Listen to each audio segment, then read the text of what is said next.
안녕하세요. 엄중한 입시 인터뷰 시간입니다. 보이시나요? 저희 지금 어디 와 있죠? 비행기가 보이는 거 보니 인천공항인가요? 이곳은 바로 한국항공대학교를 방문했습니다. 그래서 우리 엄중한 입시 인터뷰 시간에 항공운항과에 대해서 본격적으로 살펴보고 여러분에게 유익한 정보를 전달하려고 합니다. 실내로 옮겨 교수님을 만나도록 하겠습니다. 뜨거운 햇살을 피해서 강의실로 왔습니다. 이곳은 한국항공대학교 학생들이 공부하는 공간입니다. 저는 대성학원 입시전략실장 김원중입니다. 대성학원 입시연구실장 엄건학입니다. 오늘은 한국항공대학교 항공운항과 교수님을 모셨습니다. 소개시켜드리도록 하겠습니다. 한국항공대학교 항공운항학과장을 맡고 있는 유병선이라고 합니다. 반갑습니다. 자, 교수님 먼저 한국항공대학교 항공운항학과는 어떤 학과인지 또 이 영상의 주제니까 한번 소개시켜 주셨으면 좋겠습니다. 예, 한국항공대학교 항공운항학과는 한마디로 말하면 민항공 조종사를 양성하는 학과입니다. 1952년 6.25 전쟁 중에 학교를 설립해서 1979년까지 국립으로 운영되고 있다가 1980년도부터는 한진그룹에서 인수하여 사립으로 운영되고 있습니다. 교수님 한진그룹이라고 말씀하셔서 한진그룹은 대한항공이 생각나는데요. 어떤 연계성이 있나요?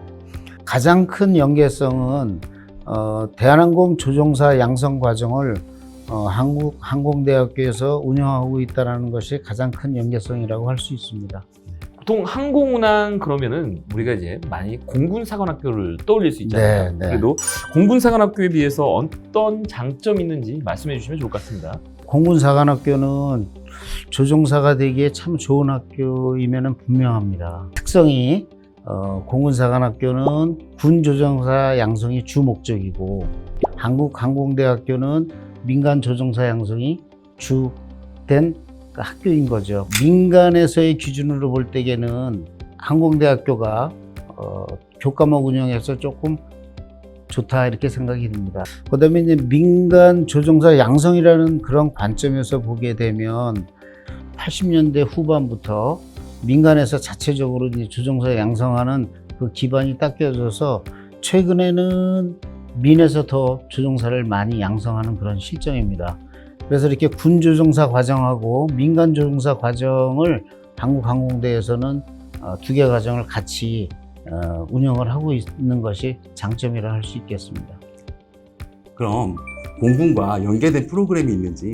네, 공군과 연계된 프로그램이 당연히 있습니다. 그래서 먼저 장교로 인간을 할 수 있게끔 군사교육 과정은 학군단, 그러니까 이제 ROTC가 되겠죠. 그래서 공군 ROTC가 학교 내에 있어서 공군 조종장학생으로 먼저 선발이 된 다음에 비행교육 과정은 MPC 과정이라고 나와 있습니다. 우리 학교 홈페이지에 자세하게 설명이 나와 있는데 군조종사가 되는 과정의 비행교육을 받은 다음에 인관에서 군의 자체 비행교육을 수료한 다음에 윙을 달게 되겠습니다. 지금 말씀하신 공군 조종사 과정 MPC와 CPC로 나누어져 있는 걸로 알고 있는데요. 이에 대한 비율이 혹시 어떻게 되어 있나요? 과의 학생들이 예를 들어서 60명이 들어온다면 3분의 1 정도는 군 조종사 과정, 그러니까 MPC 과정을 밟게 되고요. 그 다음에 3분의 2인 40명 정도는 CPC 과정을 진행하게 됩니다. 그러니까 약 1대2 비율로 구성이 된다 하겠습니다. 항공기 조종사가 되기 위해서는 과정들이 필요한데요. 그 과정은 다음과 같습니다.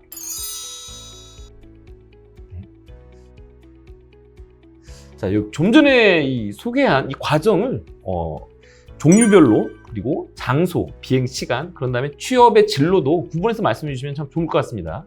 하나하나 설명을 드리면 크게 두 카테고리로 나눠집니다. 하나는 군에서 경력을 쌓고 이제 에어라인으로 들어가는 MPC 과정이 있고, 그다음에 민간에서 비행 교육을 받고 항공사로 들어가는 CPC 과정이 있습니다.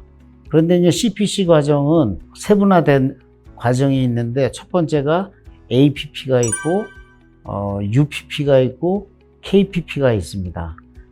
먼저 APP는 대한항공 부기장이 되는 과정입니다. 그러니까 이 교육 프로그램을 운영하기 위해서는 대한항공하고 항공대에서 학생의 선발부터 관리까지 함께 하고 있는 과정이고, 이 교육을 위해서는 미국에서 비행을 하고 있으며 비행 시간은 1000시간을 충족한 후에 대한항공 부기장으로 입사하는 과정이 되겠습니다.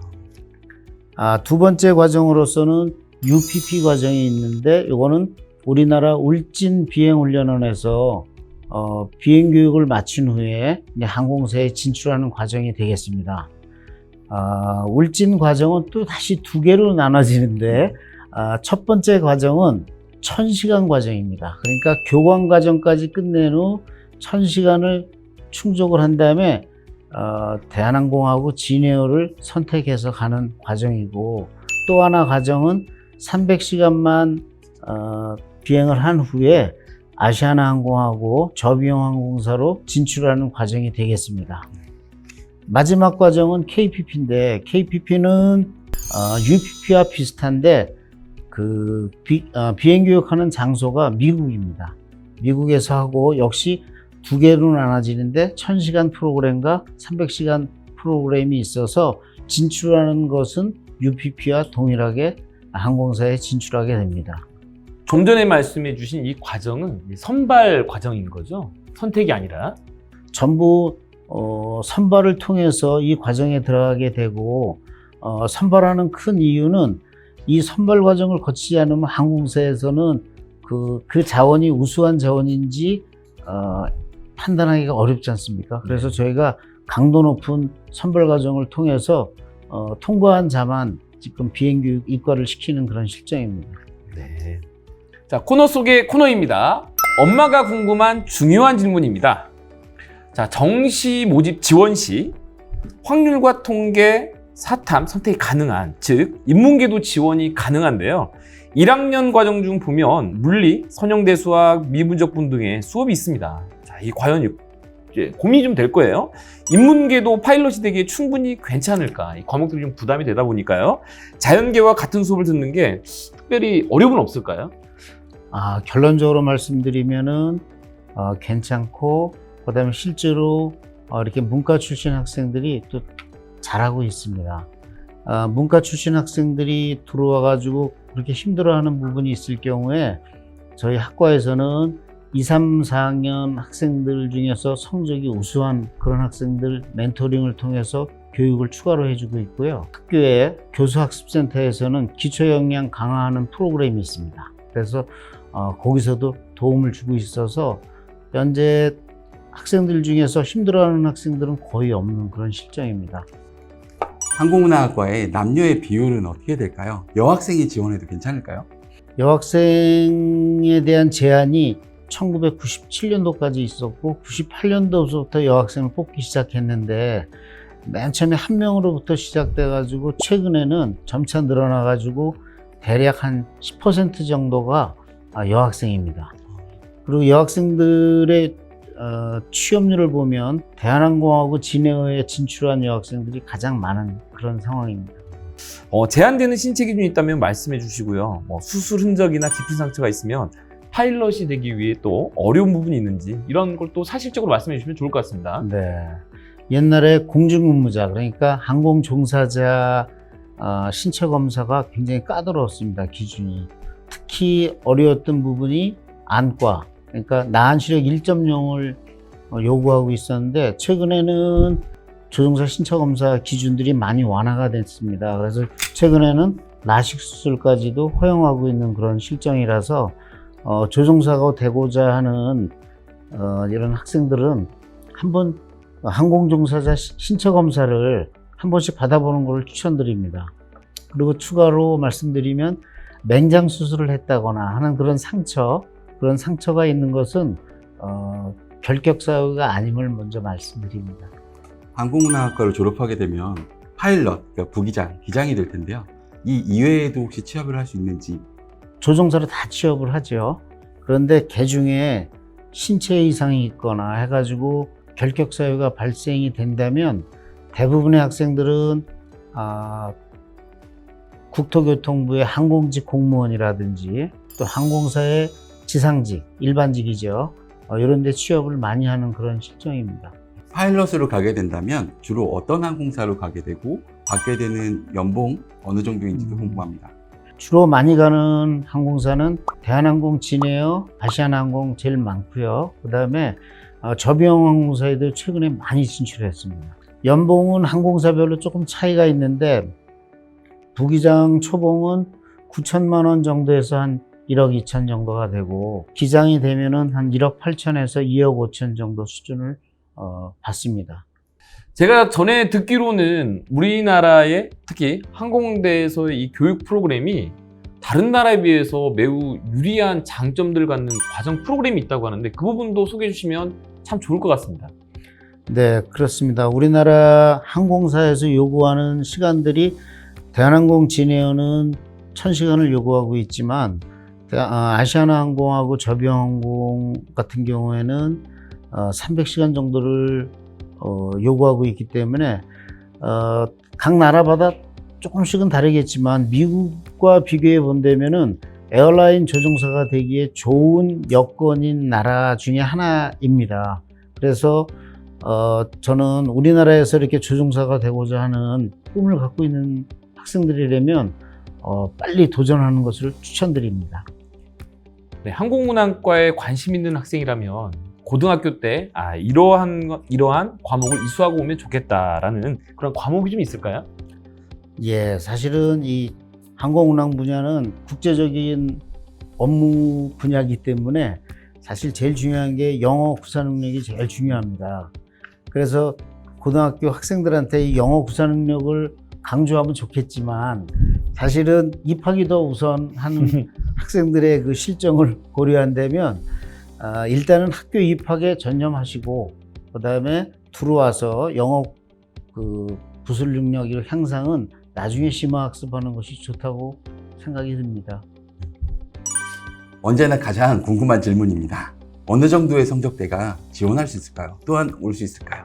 과거에는 그러니까 코로나 이전에는 한 1.5등급 전후였었습니다. 주요 교과 기준으로요. 그런데 학력 인구 감소와 코로나의 영향으로 취업시장, 항공 취업시장이 조금 불안하다 보니까 좀 성적이 조금 떨어졌어요. 그런데 미국이 지금 항공이 화랑기지 않습니까? 그런 거를 볼 때 앞으로 그 수준은 상당히 더 높아질 거로 예상하고 있습니다. 제가 조금만 더 첨언을 하면요. 네, 23학년도 입결을 말씀드리도록 하겠습니다. 교과 전형의 경우 70% 컷이 1.79 등급 정도였고요. 23학년도 미래인재 전형의 경우는 1.88 등급 정도였습니다. 정시 모집의 경우는요. 국수탐 합이 272% 정도였는데요. 앞으로 전망이 좀 더 올라갈 걸 감안을 하면 이 입결은 좀 더 올라갈 수 있다. 이러한 점 참고하시고 관심 있는 학생들은 적극적으로 지원하시면 좋을 것 같습니다. 마지막 코너입니다. 우리 항공운항과에 대해서 자유롭게 홍보할 수 있는 시간 드리도록 하겠습니다. 네, 여러분이 알다시피 조종사라는 직업은 국제적으로 선망의 대상이 되는 직업군입니다. 그래서 여러분들은 이러한 내용을 감안하셔서 조종사가 되고자 하는 꿈을 가진 사람이라면 한국항공대학교의 운항학과를 통하여 여러분의 꿈을 실현하길 바랍니다. 우리 영상에서는 그동안 첨단학과 중심의 학교를 많이 방문했었습니다. 이번에는 한국항공대학교 항공운항과예요. 거의 계약학과라고 공식적이지는 않지만 반계약학과라고 생각을 하고 있습니다. 항공운항에 대한 관심 있는 학생이라면 적극적으로 관심을 갖고 지원하면 좋은 미래가 있을 거라고 믿어 의심치 않습니다. 오늘 이 시간 귀한 걸음 내주신 교수님 정말 감사합니다. 여기서 마치도록 하겠습니다. 감사합니다. 감사합니다.